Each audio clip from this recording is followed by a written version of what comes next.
ये कहानी एक ब्रह्मम राक्षस की है, जिसे आप लोग जानते ही होंगे। उस राक्षस का नाम है ब्रह्मम राक्षस है। इस पर कई कहानियां बनाई जाती है और राक्षस के अनेक नाम होते हैं, जैसे कि पिशाच, राक्षस, डायन, चुड़ैल आदि बहुत से नाम होते हैं। तो दोस्तों चलो मैं अपनी कहानी पर आता हूँ।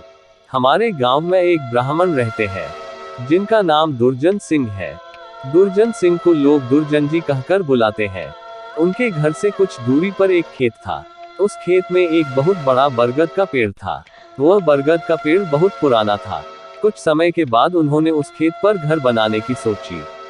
पहले वाला घर बहुत छोटा होने की वजह से उन्होंने खेत पर घर बनाने की सोची।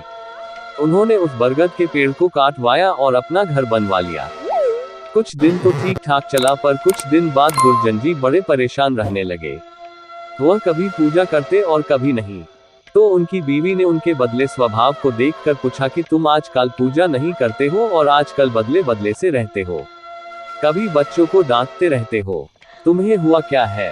दुर्जन जी के चेहरे पर मुस्कान आई और वह कहने लगे, मेरे घर को तोड़कर अपना घर तो बना लिया है, और इसे क्या पूजा करने के लिए कह रही हो? मैं ही तो भगवान हूँ, इसे पूजा करने की कोई जरूरत नहीं है। वो कभी दांत मिचते, कभी बड़े प्यार से बोलते, कभी आंखें लाल तो कभी सही हो जाते। उनकी बीवी के शक हो गए कि जरूर किसी का साया है और वो बातें ऐसे नहीं करते हैं जैसे कि उनके अंदर से दो लोग बोल रहे हो।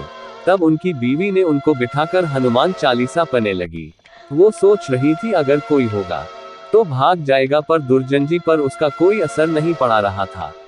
वो एक टक लगाए देखे जा रहे थे। उनकी भी काफी मंत्र और गायत्री मंत्र पढ़े। तभी दुर्जन जी की आंखें लाल हुई और कहने लगे कि मैं किसी से नहीं डरने वाला नहीं हूँ, और तू क्या समझ रही है, मैं इसे ऐसे नहीं छोड़ने वाला हूँ। तब तक उसका छोटा बच्चा वहां आ गया।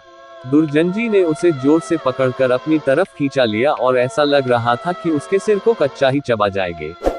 उसकी मम्मी बोली कि बच्चे को छोड़ दो, इसने क्या तुम्हारा बिगाड़ा है? दुर्जन जी की पत्नी ने अपने बच्चे को अपनी तरफ खींच लिया। उसने फिर पूछा, तुम कौन हो और मेरे पति के अंदर क्यों आए हो? आप हमसे क्या चाहते हो?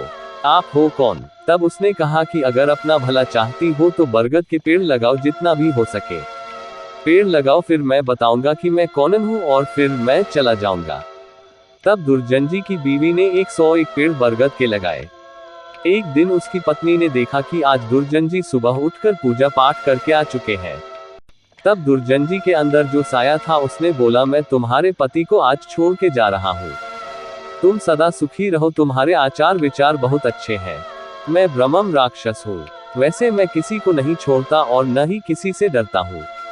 तुम्हारे पति ने मेरे बरगद को काट दिया था, जिस पर मैं हजारों सालों से रह रहा था।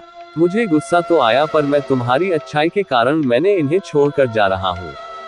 तुम्हारे पति को छोड़कर तब दुर्जन जी अचानक सही हो गए। तब दुर्जन जी की बीवी की आंखों से आंसू निकल आए। तो दोस्तों, अगर बुरे के साथ अगर तुम अच्छा करोगे तो एक दिन वह भी अच्छा हो जाता है।